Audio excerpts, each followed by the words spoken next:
बिस्मिल्लाहिर्रहमानिर्रहीम। अस्सलामु अलैकुम नाज़रीन मोहतरम, आप देख रहे हैं आज तक न्यूज़ और मैं हूं समी। इससे पहले आप इस कहानी की 54 किस्तें सुन चुके हैं और अब 55 किस्त मुलाहिज़ा फरमाएं। पहले हम जो कुछ भी कर रहे थे वो इस बुनियाद पर कर रहे थे कि सब कुछ हमें ही करना है, लेकिन कहीं यूं ना हो कि हम कोई कदम उठाएं और ग्रीन पोल के सरकर्दा अफराद उसकी मुखालिफ सिमत में काम करें। इस तरह हमारी कोशिशें बेमैनी हो जाती हैं, जबकि इनमें जगह जगह जिंदगी की बाजी लगाना पड़ती है। तुम अपना काम जारी रखो अली, मैं वादा करती हूँ कि दूसरी सिम से होने वाली किसी भी कार्रवाई से फौरन तुमको बाखबर कर दूंगी ताकि तुम उसकी रोशनी में अपना काम जारी रखो। मैंने गर्दन हिलाई। थोड़ी देर तक हम लोग गुफ्तगू करते रहे। उसके बाद मैंने तहजीब से वापस चलने के लिए कहा और हम जुदा हो गए। वक्त मुकर्रर पर मैं जनरल टेरेस से मुलाकात के लिए चल पड़ा। इस बात को मैंने खुसूसी तौर पर मद्देनजर रखा था कि ग्रीन पोल के एजेंट महल के इतराफ में फैल गए हैं। वो यकीनी तौर पर यहाँ से आने और जाने वालों पर गहरी निगाह रखेंगे। उनकी निगाहों से बचना जरूरी था। मैं इस खुफिया दरवाजे से बाहर निकला था जो फ्लाइड पीटरसन ने हमें बताया था। उसके बावजूद मैंने ऐसे लंबे रास्ते इख्तियार किए जहां से किसी ताकुब करने वाले के बारे में बखूबी अंदाजा लगाया जा सके, लेकिन ऐसी कोई सूरत हाल नहीं थी। खासे घुमाओ फिराओ के बाद मैंने साउथ पार्क हेवन का रास्ता इख्तियार किया था और अब इस बात का मुझे मुकम्मल तौर पर इत्मीनान हो गया था कि कोई मेरे ताकुब में नहीं है। 10:30 से कुछ ज्यादा ही वक्त गुजर गया था जब मैं साउथ पार्क हेवन में दाखिल हुआ। दरवाजे पर वही बूढ़ा नेगरो मौजूद था। जब मैंने उसे अपना नाम बताया तो उसने मेरे लिए रास्ता छोड़ दिया। अंदर दाखिल हुआ तो वो दोनों नेगरो लड़कियां मिल गईं जो बज़ाहिर मुलाजमाएं ही थीं, लेकिन कैथी ब्राउन ने उनके बारे में बड़े अनोखे इंकशाफात किए थे। उन्होंने मुझे एक अंदरूनी कमरे में पहुंचा दिया और यहाँ कैथी ब्राउन के साथ जनरल टेरेस को देखकर मैंने सुकून की गहरी सांस ली। जनरल टेरेस के अंदाज में अब नुमायां तब्दीली पैदा हो चुकी थी। वो अपनी जगह से उठा और उसने बड़े दोस्ताना अंदाज में मुझसे हाथ मिलाया। उसके चेहरे पर मुस्कुराहट फैली हुई थी। कैथी ब्राउन भी अब बहुत मुतमईन नजर आ रही थी। उसके चेहरे पर कोई तरद्दुद, कोई खौफ नहीं था। जनरल टेरेस ने कहा, मिस्टर पार्को, आपने मेरे ऊपर जितना बड़ा एहसान किया है शायद मैं उसे जिंदगी भर ना चुका सकूं। कैथी ने आपको अपने और मेरे बारे में बता दिया है। यूं समझ लीजिए कि आप हमारी जिंदगी के दूसरे राजदार बन गए हैं, वरना अभी तक किसी के कानों में भनक नहीं पहुंची कि मेरा कैथी से कोई राब्ता है।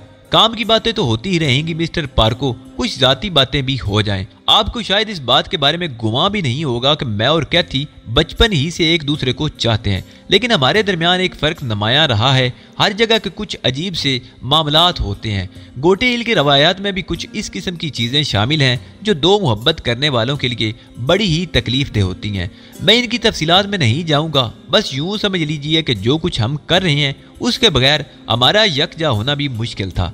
कैथी नास पास नहीं है, लेकिन वाल्टो मुबाय दर हकीकत ऐसी शख्सियत का मालिक है कि उस पर कोई भी शख्स मुकम्मल तौर पर भरोसा नहीं कर सकता। वो इंतहाई गैर मुतवाज़न शख्सियत का मालिक है और किसी के लिए इतना अच्छा साबित नहीं हुआ कि कोई उसकी तारीफ में कुछ कह सके।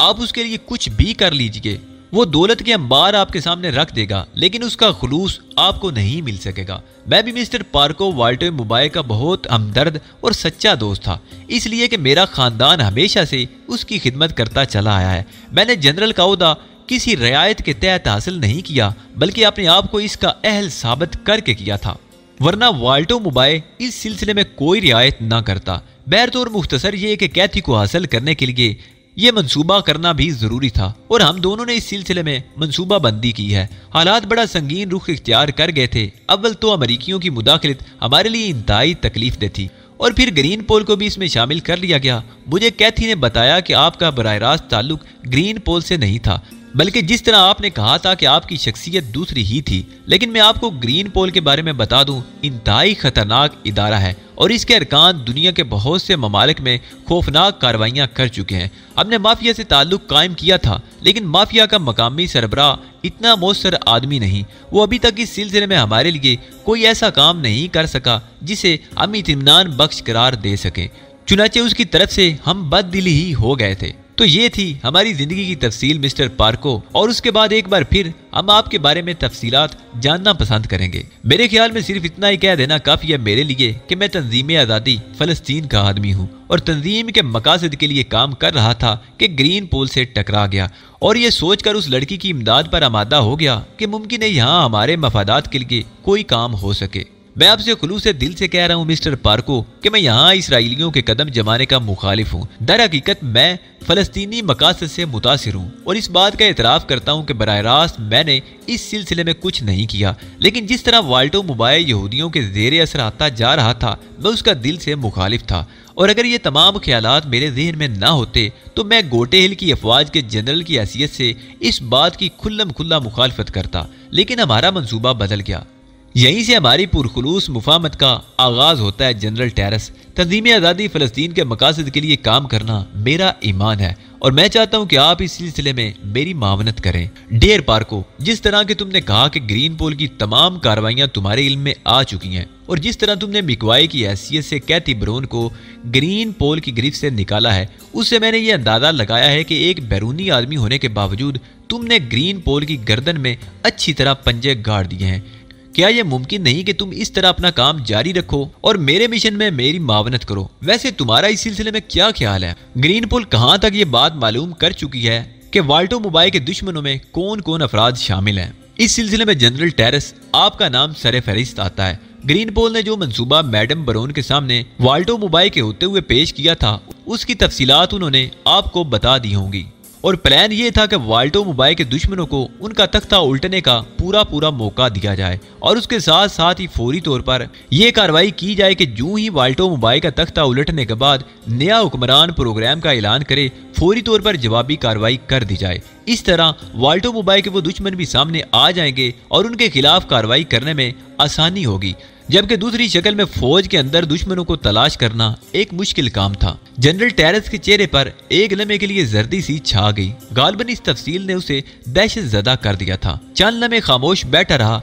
कैथी ब्राउन ने उसे शराब का गिलास पेश किया। जनरल टेरेस ने एक ही सांस में वो खाली कर दिया और गिलास सामने रखकर होंठ खुशक करता हुआ बोला, बिलाशुबा ये एक खौफनाक सूरत हाल थी जिसका इंकिशाफ अगर ना होता तो इसी तरह अमल में आ जाती तो मेरा तो सारा प्लान फेल हो सकता था और ये भी गलत होता कैथी ब्राउन कि तुम्हारी हमशक्ल उस लड़की से यगानियत का इजहार करता और अगर मैं उसके साथ मिलकर कोई प्लानिंग करने लगता तो यकीनी तौर पर मुझे बताते खुद शिकस्त से दो चार होना पड़ता। और हैरत की बात मेरे लिए ये है कि उन लोगों की तवज्जो फौरन ही मुझ पर मबजूल हो गई और उन्होंने कैथी को भी मेरे साथ शरीक महसूस कर लिया था। लेकिन डेर पार्को, वो लड़की जो कैथी ब्राउन का रूप इख्तियार किए हुए थी, अब कहाँ है? मेरा ख्याल है उस पर हाथ डालना चाहिए क्योंकि उसकी गिरफ्तारी जरूरी है, इसलिए कि वो हालात से काफी हद तक बाखबर हो गई है। नहीं जनरल, उसकी गिरफ्तारी कतई जरूरी नहीं है क्योंकि हालात उससे भी कहीं आगे बढ़ गए हैं और आप बहुत छोटी बातों को अहमियत दे रहे हैं।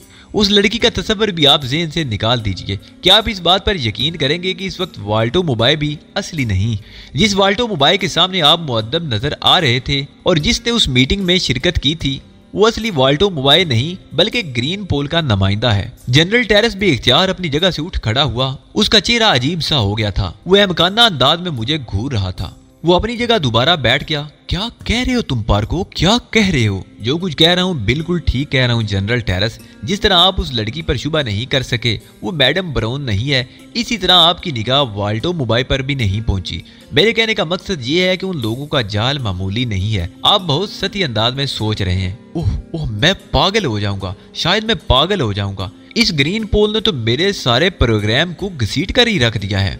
क्या ये सब कुछ मिस्टर पार्को, मुझे बताओ कैथी क्या ख्याल है? हमें फौरी तौर पर अपनी कार्रवाई शुरू नहीं कर देना चाहिए? मेरा ख्याल है मिस्टर पार्को एक फरिश्ते की मानद हमारे दरमियान उतर आए हैं। क्या हम इस सिलसिले में इनसे मशवरा नहीं कर सकते?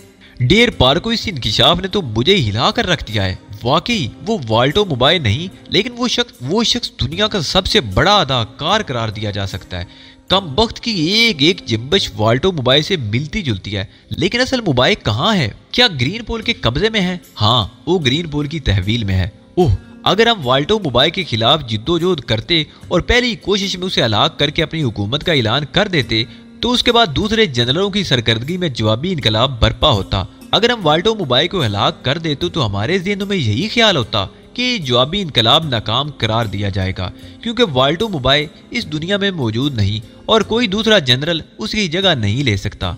लेकिन होता ये कि वाल्टो मोबाइल मंजर आम पर आ जाता और उसके बाद हमारे प्लान का जो हशर होता वो काबिल दीद होता। ये सब कुछ बहुत खतरनाक है कैथी, ये सब कुछ खौफनाक है। कैथी भी नीम मुर्दा अंदाज में कुर्सी की पुष्ट से गर्दन लगाकर बैठ गई थी। प्लीज पार्को प्लीज मुझे ये बताओ असल वाल्टो मोबाइल कहाँ है?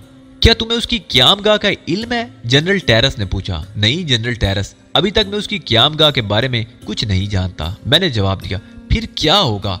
इसका मकसद क्या है? अब तो हमें फौरन अपने तमाम प्रोग्राम मुलतवी कर देने चाहिए। अब इस सिलसिले में कुछ नहीं कर सकते। आपको कुछ और कहना है जनरल इस मौजू पर? मैंने पूछा। क्या मतलब? मतलब ये कि अगर आप कह चुके हो तो फिर मैं अपनी गुफ्तगू का आगाज करूं? हाँ पार्को, अब आप मुझे बताएं कि इस मंसूबे के सिलसिले में मेरी क्या मदद कर सकते हैं। मैं आपको कामयाबी दिला सकता हूं जनरल टेरेस। मैं ऐसे मौके फराहम कर सकता हूं कि आप वाल्टो मोबाइल की हुकूमत का तख्ता उलट दें और खुद हुक्मरान बन जाएं।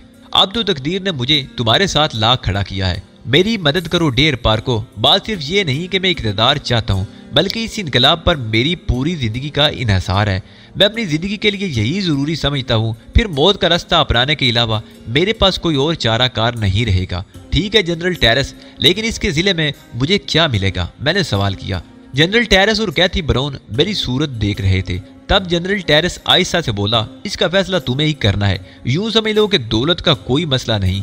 दौलत का जो तस्वर तुम्हारे ज़हन में आए तुम यकीन कर लेना वो तुम्हें मिलेगी। नहीं जनरल टेरेस, मुझे दौलत से दिलचस्पी नहीं। मैं अपने इस काम के सिलसिले में तुमसे रकम तलब नहीं करूंगा। अलबत्ता तुम्हें भी मेरे लिए वही सब कुछ करना होगा जो मैं तुम्हारे लिए करूंगा। मतलब प्लीज खुलकर बताओ मुझे। इसराइली एटमी प्लांट जो वाल्टो मोबाइल की सरकर्दगी में कायम हुआ है हमारी आंखों में खटक रहा है। हम उसकी मुकम्मल तबाही चाहते हैं और तुम्हारे बरसरे इक़्तिदार आने के बाद तुमसे ये तवक्को रखना चाहते हैं कि उसके बाद गोटे हिल में इसराइलियों की कदम जमने नहीं पाए। कम अज कम वो यहाँ कुछ नहीं कर सकेंगे। बस? जनरल टेरेस ने सवाल किया। हाँ जनरल, बस यही मेरी पहली और आखिरी ख्वाहिश है।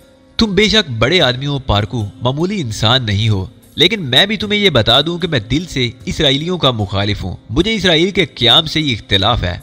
मैं उस मुल्क को नफरत की निगाह से देखता हूँ। मैं जानता हूँ कि अरबों के साथ ये नाइंसाफ़ी मुख्तलिफ मुल्कों और मुख्तलिफ कौमों ने मिलकर की है। जो कुछ तुम चाहते हो मैं वो सब जरूर करूँगा और ये मेरा तुम पर कोई एहसान नहीं होगा। ठीक है जनरल, इसके अलावा मुझे और कुछ नहीं चाहिए। तो फिर मुझे क्या करना है? जनरल टेरेस ने कहा। आप मुझे उस एटमी प्लांट का पता बता दें जिसे इसराइली मफाद के लिए कायम किया गया है और उसे तबाह करने के सिलसिले में आपको मेरी मदद करना होगी। जरूर, मैं तैयार हूँ मिस्टर पार्को। और सुनो, अगर तुम उस इसराइली प्लांट की तबाही चाहते हो तो मैं अपने काम से पहले तुम्हारे काम के लिए आमादा हूँ। जो मंसूबा तुम्हारे जहन में आए मुझे भी उसके बारे में बता दो। मैं तुम्हारे साथ मिलकर मुकम्मल ताउन करूंगा।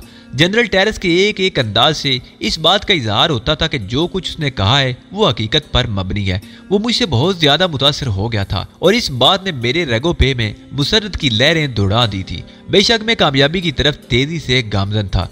थोड़ी देर तक सोचने के बाद मैंने जनरल से कहा, उस नौजवान को कहाँ कैद किया है जनरल, जिसे तुमने मीटिंग के दौरान गिरफ्तार किया था? फलस्तीनी नौजवान मेरी जाती कैद में है और तुम इत्मीनान रखो पार्को, वो हमारी दस्तरस में है और वहां से कहीं नहीं जा सकेगा। क्या कैरन शीमे और माइकल यान की मौत की इतला और लोगों को भी हो चुकी है? कतई नहीं, मैं इस बारे में तुम्हें बता चुका हूँ। जनरल टेरेस ने जवाब दिया। गोया सिर्फ चंद अफराद हैं जो ये जानते हैं कि कैरन शीमे और माइकल यान मर चुके हैं। चंद अफराद भी नहीं, मैं, मेरे मुहाफिज, वो लड़की और वो नकली वाल्टो मोबाइल जो लोग वहां मौजूद थे, इनके अलावा और कोई नहीं जानता कि ये लोग मर चुके हैं। तो इसका मतलब ये हुआ कि अभी ये इतला बाहर नहीं निकली और शायद निकलेगी भी नहीं। मैंने खुद कलामी के अंदाज में आहिस्ता से कहा और फिर जनरल को मुखातिब किया। मैं चाहता हूँ कि आप मुझे एक बार वो जगह दिखा दें जहाँ एटमी प्लांट वाक़ई है। वो जगह ही नहीं, मैं तुम्हें उस एटमी प्लांट का मुआयना भी करा दूंगा। लेकिन किस हैसियत से जनरल? मैंने सवाल किया। मैं वहां जा सकता हूं और मेरे इख्तियारात में कोई कमी नहीं और अभी तक किसी को मुझ पर कोई शुबा नहीं है। ठीक है जनरल, मैं एक और बात भी सोच रहा हूं। आपने मेरे मेकअप का अंदाजा कर लिया होगा। मैं कैरन शी में माइकल यान की हैसियत से आपके साथ एटमी प्लांट तक जाता हूं ताकि वहां के सरकर्दा लोग किसी किस्म का शक्को शुबा ना कर सकें और लोग यही समझें कि मैं अमेरिकन FBI का भी, ताकि वहां के सरकर्दा लोग किसी किस्म का शुबा ना कर सकें। और हो सकता है कि वहां अमेरिकन FBI का आदमी भी हो, क्योंकि डेनिस हिले में वो भी इमदाद कर रहा है और हमें उसकी खतरनाक शख्सियत को पेश रखना जरूरी होगा। जनरल टेरेस उछल पड़ा। उसने हैरान होने वाले अंदाज में मुझे देखते हुए कहा, कमाल है, तुम्हारी सोच किस कदर तेज है। तुम कितनी जल्दी फैसला कर लेती हो पार्को। तो आपको ये बात मंजूर है जनरल? 100%। जब भी तुम चाहो मेरे साथ एटमी प्लांट का मुआयना कर सकते हो। क्या आप मुझे कोई ऐसा मौका फराहम कर देंगे जनरल कि मैं उस फलस्तीनी नौजवान से मुलाकात कर सकूं? साउथ पार्क हेवन एक महफूज इमारत है, उसमें किसी कोई शक्को शुबे की गुंजाइश नहीं, और अब तो मैं उसे फुलाद पलाई की दीवारों की मानिंद बना दूंगा क्योंकि कैथी ब्राउन यहाँ मौजूद है। तुम उस शख्स से मुलाकात यहाँ भी कर सकते हो। तो फिर जनरल, कल इसी वक्त मैं उस फलस्तीनी नौजवान से इसी इमारत में मुलाकात करना चाहता हूँ। वो यहाँ पहुँच जाएगा, जनरल ने जवाब दिया। कल दिन में किसी वक्त भी मैं आपसे राब्ता कायम कर लूंगा, नया प्रोग्राम आपके सामने पेश करूंगा। बेहतर होगा कि आप पूरा भरोसा करें। मैं ये तो नहीं कह सकता कि मेरी ज़ेरे निगरानी काम करें, लेकिन जो कुछ मैं कहूँ उस पर गौर जरूर कर लें। जनरल टेरेस अपनी जगह से उठ खड़ा हुआ और मेरा हाथ अपने हाथ में लेते हुए बोला, नहीं पार्को, तुम्हारी खूबियों का मैं बार बार इतराफ करता हूँ। यूं समझ लो कि मेरा मिशन अब तुम्हारे हवाले है, और ये बहुत बड़ी बात है जो मैंने तुमसे कही है। मैंने पुरतपाकी में जनरल का हाथ दबाया और उसके बाद वापसी की इजाजत चाही। जनरल और कैथी ब्राउन मुझे बाहर तक छोड़ने आए थे। वापस महल पहुंचा तो हालात पुरसुकून थे, कोई तब्दीली नहीं थी। जोजी अपनी आरामगाह में मौजूद थी, चुनाचे मैं भी अपनी रिहाइश पर चला गया और रात को न जाने कितनी देर तक मंसूबे बनाता रहा। कैथी ब्राउन की गुमशुदगी का कोई खास चर्चा नहीं था। मुमकिन है ये उसके मामूलात में से हो। अगर असल वाल्टो मोबाइल यहाँ मौजूद होता तो यकीनी तौर पर कैथी ब्राउन की तलाश के सिलसिले में खुसूसी तवज्जो दी जाती या कुछ हंगामा आराइयाँ भी होती। मैकवाई की गैर मौजूदगी को भी महसूस नहीं किया गया था। महल के हालात जूं के तूं चल रहे थे। दूसरी सुबह जोजी यानी तहजीब ने मुझसे मुलाकात की और कहने लगी, टू की तरफ से एक नया पैगाम मिला है, मुझे इस सिलसिले में तुमसे मशवरा करना है अली। हाँ कहो तहजीब। टू का कहना है कि मैं जोजी की हैसियत खत्म करके महल से निकल जाऊं और उनके साथ मसरूफ़ अमल रहूं। यहाँ की तमाम जिम्मेदारियां वो तुम्हें सौंपना चाहते हैं। उसने मुझसे मशवरा किया था और तुम्हारे बारे में मेरी राय दरियाफ्त की थी। मैंने उसे बताया कि आज तक जो कुछ मैं करती रही हूँ इसमें तुम्हारे मशवरे शामिल रहे हैं। इस बात पर उसने बहुत ज़्यादा इत्मीनान का इजहार किया और तुम्हारे लिए ये पैगाम दिया है कि ग्रीन पोल की तरफ से तुम्हें एक मुस्तकिल हैसियत दी जाएगी और तुम्हारी इन काविशों का तुम्हें भरपूर सिला मिलेगा। मैंने तुम्हारे सिलसिले में उससे बात कर ली है, लेकिन मैंने ये भी कह दिया है कि इस सिलसिले में हतमी फैसला तुमसे मशवरे के बाद ही किया जा सकता है। मैं सोच में डूब गया था। फिर चंद लम्हे बाद मैंने कहा, लेकिन तहजीब, तुमसे राब्ता मुनक़ते हो जाने के बाद मुझे काफ़ी परेशानियों का शिकार होना पड़ेगा। नहीं, ऐसी कोई बात नहीं। ये ट्रांसमीटर है ना जो खास तौर से ग्रीन पोल के लिए तैयार किया गया है, इसकी फ्रीक्वेंसी को दुनिया के किसी भी बड़े ट्रांसमीटर पर कैच नहीं किया जा सकता। सिर्फ इसी किस्म का ट्रांसमीटर इसके पैगामात वसूल कर सकता है। मेरा तुमसे मुसलसल राब्ता रहेगा। उसके बावजूद अगर तुम महसूस करो तो किसी भी वक्त मुझे तलब कर सकते हो। मैं चंद लम्हे सोचता रहा और मैंने कहा, और वाल्टो मोबाइल के सिलसिले में क्या ख्याल है? क्या मतलब? मेरा मतलब है तुम्हारा जो आदमी यहाँ मौजूद है उसका मुझसे राब्ता रहेगा, 100% रहेगा। उससे भी इस सिलसिले में बात कर ली जाएगी। अगर ग्रीन पोल इस बात को मुनासिब समझती है तो मुझे क्या एतराज हो सकता है, लेकिन ये समझ लो तहजीब कि अब मैं अपनी कोई राय इस सिलसिले में नहीं पेश कर सकूंगा। अलबत्ता तुम्हारे साथ ताउन का जो वादा मैंने किया है वो बरकरार रहेगा। तहजीब ने मेरा बाजू थपकते हुए कहा, महसूस न करना, दरअसल हालात में कुछ इस तरह की तब्दीलियां रुनुमा हुई हैं कि टू को मुदाखलत करना पड़ी। मैंने ये मुदाखलत कबूल कर ली है और उसकी वजह यही है कि यहाँ के हालात मुझे खास से मुंतशिर महसूस हुए थे अली। इसलिए नहीं, मुझे इस पर कोई एतराज़ नहीं। मैं तो तुम्हारे मकसद की तकमील चाहता हूँ तहजीब, मैंने जवाब दिया। इस तरफ से फारिग होने के बाद हम एक तवील आराम करेंगे और इसी दौरान अली मैं तुमसे बहुत सी बातें कहूंगी जो मेरे जहन में महफूज हैं। मैं दिल में मुस्कुराए बगैर नहीं रह सका था। मैंने सोचा कि तहजीब, इसके बाद तो तुम्हें मेरी सूरत से नफरत हो जाएगी।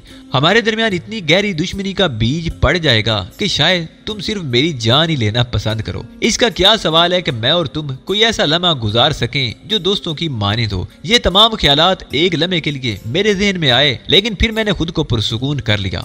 तो फिर तुम कब रवाना हो रही हो तहजीब? मेरा ख्याल है आज दिन के किसी हिस्से में यहाँ के मामलात का अच्छी तरह जायजा ले लूँ। वैसे मैं तुम्हें बता चुकी हूँ कि ग्रीन पोल के आदमी यहाँ फैले हुए हैं। तुम अगर अपनी शक्ल सूरत में कुछ तब्दीली करो तो इससे मुझे आगाह कर देना, ताकि मैं उन लोगों को तुम्हारे बारे में बता दूं। फ्लाइट की हैसियत से तो वो तुम्हें पहचानते ही हैं और तुम्हारे तहफ़्फ़ुज़ के लिए अलर्ट है। ठीक है तहजीब, इसका मतलब है कि अब तुमसे दोबारा मुलाकात नहीं होगी। हाँ, अगर यहाँ ज्यादा वक्त लगा तो मुमकिन है दोबारा भी एक मुलाकात हो जाए, लेकिन तुम अपने मामूलात जारी रखो, तहजीब ने कहा और फिर अजीब सी निगाहों से मुझे देखती हुई वहां से चली गई।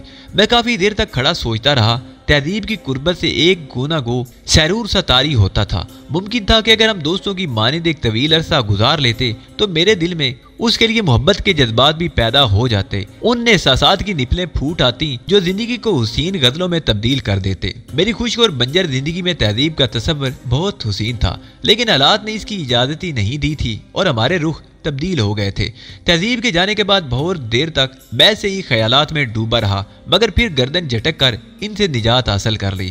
ख्यालात उन लोगों के लिए मौजू होते हैं जिन्हें सुकून नसीब हो। मेरी जिंदगी तो एक हंगामा थी, सिर्फ एक हंगामा। केयर टेकर की हैसियत से महल में खासी जिम्मेदारियां मुझ पर आयद थी, उन्हें बखूबी पूरा मैं कर रहा था। इसी दौरान मुझे ये पता नहीं चल सका कि जोजी कब वहां से चली गई। शाम को तकरीबन मुझे ट्रांसमीटर पर इशारा मौसूल हुआ। इस वक्त मैं महल में पाइप बाग की सफाई करा रहा था। मेरे मातहत अपनी कार्रवाई में मसरूफ थे। इशारा एक हल्की सी सीटी की शक्ल में मौसूल हुआ था। तहजीब ने मुझे ये ट्रांसमीटर ऑपरेट करने का तरीका बता दिया था। चुनाचे एक घने दरख्त की आड़ में पहुंचकर मैंने ट्रांसमीटर निकाला और उसका बटन दबा दिया। दूसरी तरफ से तहजीब की आवाज सुनाई दी, हेलो डियर, क्या कर रहे हो? मसरूफ हूँ, तुम कब चली गई? दोपहर को मुझे तलब कर लिया गया था, गोया तुम्हारा काम शुरू हो चुका है। मैंने सवाल किया। हाँ ठीक है तहजीब, अब यहाँ भी कोई खास बात नहीं है। हाँ ये तो बताओ फ्लाइड और जोजी कहाँ है? हमने वाल्टो मोबाइल के साथ साथ उन्हें भी यहाँ मुंतकिल कर दिया है। वैसे आज रात को एक खुसूसी मीटिंग की जा रही है जिसमें 2 भी शरीक होगा। किस सिलसिले में? मैंने सवाल किया। इसकी तफसील मुझे भी मौसूल नहीं हो सकी, मालूम होगी तो फौरन तुम्हें बताऊंगी। रात को जिस वक्त भी मीटिंग खत्म हुई मैं तुमसे राब्ता कायम करूंगी। सुनो तहजीब, हमें यह भी ख्याल रखना होगा कि कौन सा वक्त ट्रांसमीटर पर गुफ्तगू करने के लिए मुनासिब है या नामुनासिब। क्या इसका कोई और जरिया नहीं हो सकता? हाँ मैं तुम्हें बताना भूल गई थी, जब भी तुम्हें ट्रांसमीटर पर इशारा मौसूल हो, सुर्ख बटन के करीब लगा हुआ सफेद बटन दबा देना। इससे हमें जवाबी इतला मिल जाएगी कि गुफ्तगू के लिए मौजू वक्त नहीं है। ठीक है, ऐसा ही होगा, मैंने जवाब दिया। और मुझसे दूर रहकर कुछ अजीब अजीब सा महसूस नहीं कर रहे? तहजीब ने पूछा। ये तमाम बातें फुर्सत के औकात के लिए उठा रखो तहजीब, अभी हमें इसकी इजाजत नहीं, मैंने कहा और तहजीब हंसने लगी। अच्छा फिर खुदा हाफिज, उसने कहा और फिर मैंने भी खुदा हाफिज कहकर ट्रांसमीटर बंद कर दिया। अब मेरा ज़हन उस मीटिंग में उलझ गया था जो असल वाल्टो मोबाइल की मौजूदगी में होने वाली थी। सूरत हाल की यह तब्दीली मेरे लिए जरा सी परेशान कुन थी, क्योंकि मैं जनरल टेरेस से उसका मंशा पूरा करने का वादा कर चुका था। लेकिन ये सोचकर दिल को तसल्ली होती थी कि तहजीब मालिक एक्स आसानी से मेरे जाल से नहीं निकल सकेगी। वो जिन रास्तों पर चल पड़ी है, ऐसे रास्ते मौत के रास्ते होते हैं और बदकिस्मती से उसकी ये मौत गालिबन मेरे हाथों ही लिखी हुई थी। वक्त मुकर्रर पर मैं साउथ पार्क हेवन पहुंच गया। इसी दौरान पहले की मानिंद ये ख्याल रखा था कि कहीं मेरा ताकुब किया ना जा रहा हो। जनरल टेरेस को दिन में महल में नहीं देखा गया था, यकीनन वो अपने कामों में मसरूफ रहा होगा। जब मैं वहां पहुंचा तो जनरल टेरेस और कैथी ब्राउन ने पुरमसरत अंदाज में मेरा इस्तकबाल किया। उनके चेहरे खिले हुए थे, गालिबन यहाँ यकजा होकर उन्हें ज़हनी सुकून भी मिला था। दोनों पुरतपाक अंदाज में मुझसे मिले और मुझे अंदर ले गए। जनरल टेरेस ने बैठते हुए कहा, कहो मिस्टर पार्को, दिन कैसा गुजरा? हस्बे मामूल महल में कोई बात नहीं हुई है। मैं बाहर के मामलात का जायजा लेता रहा हूँ। दर हकीकत वाल्टो मोबाइल को वक्त से पहले इस साजिश का इल्म हो जाने का जरिया एक जनरल ही बना था, जिसे बाद में मैंने हलाक करा दिया। वाल्टो मोबाइल उस हकीकत से आगाह हो गया था कि उसका तख्ता उलटने की कोशिश की जा रही है। उसके बाद ही उसने मौजूदा कार्रवाइयों का काम किया था। मैंने तुम्हारी हिदायत पर अमल करते हुए उस फलस्तीनी नौजवान को यहाँ बुलवा लिया है। पहले उससे मुलाकात करना पसंद करोगे या हमारे साथ एक दौर चलेगा? सॉरी जनरल, मैं शराब नहीं पीता, मैंने जवाब दिया। अच्छा, क्या वाकई? खूब, बहुत खूब। तो फिर वो कॉकटेल बेकार हो गई जो कैथी ब्राउन ने खुसूसी तौर पर तुम्हारे लिए मंगवाई थी। फिर अब ये बताओ कि हम तुम्हारी खातिर किस तरह करें? फलस्तीनी नौजवान से मुलाकात करा के मैंने मुस्कुराते हुए कहा। उसके बावजूद काफी तो कम अज कम पी ही लो, जनरल ने कहा और मैंने आमादगी जाहिर कर दी। तकरीबन आधा घंटा इसी तरह गुजर गया। काफी पीने के बाद जनरल ने मुझसे चलने के लिए कहा। उसने ये पूछ लिया था कि मैं तन्हाई उससे मुलाकात करना चाहता हूँ या जनरल का साथ होना जरूरी है। उस पर मैंने जनरल टेरेस से यही कहा था कि अगर उसके दिल में कोई तरद्दुद पैदा न हो तो मुझे नौजवान से तन्हाई मिलने दे। जनरल ने बखुशी इस बात पर आमादगी जाहिर कर दी थी। थोड़ी देर के बाद मुझे एक ऐसे दरवाजे के पास ले जाया गया जहां 2 खतरनाक आदमी मुसल्ला खड़े हुए थे। उन्होंने जनरल को देखकर फौरन दरवाजा खोल दिया और मैं अंदर दाखिल हो गया। कमरा आरामदेह था। एक नफीस किस्म की मसहरी पड़ी थी जिस पर वो नौजवान मौजूद था। मैंने पलटकर दरवाजा बंद किया और फिर आहिस्ता कदमों से उसकी जानिब बढ़ गया। नौजवान मुझे देखकर उठकर बैठ गया। उसकी आंखों में नफरत की झलक थी, चेहरे पर खतरनाक तासरात थे। मेरे होंठों पर फैली हुई मुस्कुराहट देखकर शायद उसे और भी नफरत का एहसास हुआ। मैं इस बात की परवाह किए बगैर उसके बिल्कुल नजदीक पहुंच गया। तुम्हारा नाम पूछ सकता हूँ? मैंने नर्म लहजे में कहा। नौजवान खामोशी से मुझे घूरता रहा था। फिर उसने कहा, फलस्तीनी, मेरा नाम फलस्तीन है। खूब खुशी हुई तुमसे मिलकर, मैंने कहा और इधर उधर देखने लगा। थोड़े फासले पर पड़ी हुई एक कुर्सी घसीटकर मैं मसहरी के करीब होकर बोला, मैं तुमसे कुछ गुफ्तगू करना चाहता हूँ। बेकार है, मैं किसी भी अहमकाना बात का कोई जवाब नहीं दूंगा। ये फैसला तुमने कैसे कर लिया दोस्त कि मैं कोई अहमकाना बात करने आया हूँ? तुम सब लोग जो कुछ कहना चाहते हो मुझे इसका पहले ही से अंदाजा है। डेर, अभी तक मैं तुम्हारे नाम से वाकिफ नहीं हो सका, लेकिन बहरहाल तुमसे मुझे कोई दिलचस्पी नहीं। मैं मेकअप में हूँ। इससे पहले जब तुम गिरफ्तार हुए थे मैं वहीं मौजूद था और एक और शख्स की शक्ल में था जिसको मिकवाए कहकर मुखातब किया जा रहा था। गालिबन तुम उस शख्स को नहीं भूले होगे जिसने दोनों यहूदियों में से एक को उस वक्त रोका था जब वो तुम पर फायरिंग करना चाहता था। मेरे इन अल्फाजों की वजह से नौजवान के चेहरे पर एक लम्हे के लिए तब्दीली के आसार पैदा हो गए थे, लेकिन वो सिर्फ एक लम्हे की बात थी। क्या कहना चाहते हो तुम? मेरे ऊपर जो तुमने एहसानात किए हैं उनका बदला चाहते हो? नहीं, बल्कि ये कहना चाहता हूँ कि उस वक्त मैंने तुम्हें बचाकर बहुत बड़ा खतरा मोल लिया था और अपनी शख्सियत को दाव पर लगा दिया था। और अगर उन लोगों को थोड़ा भी मुझ पर शक हो जाता तो वो मेरा सारा मंसूबा नाकाम हो सकता था जिसकी तकमील के लिए मैं यहाँ तक आया था। वो बोला, मैं तुम्हारी कोई बात नहीं समझ सका हूँ। मैंने कहा, अगर मैं तुमसे ये कहूँ कि मेरा ताल्लुक भी फलस्तीन से है तो ये बताओ तुम्हें यकीन दिलाने के लिए मुझे क्या करना होगा? नौजवान फिर चौंका। वो देर तक मेरे चेहरे पर नजरें जमाए रहा और फिर उसने आहिस्ता से कहा, मैं इसे भी तुम लोगों की कोई चाल ही तसव्वुर करूंगा। मैं बोला, मुझे अपना मेकअप खराब करना पड़ेगा दोस्त, वरना मैं अपनी असल शक्ल भी तुम्हें दिखा सकता था। वो बोला, मुझे इससे कोई दिलचस्पी नहीं, तुम ये बताओ तुम मुझसे चाहते क्या हो? मैंने कहा, मैं तुम्हें ये बावर कराना चाहता हूँ मिस्टर फलस्तीन कि मैं भी फलस्तीन का हिस्सा हूँ। वो हैरान होकर मेरी शक्ल देखने लगा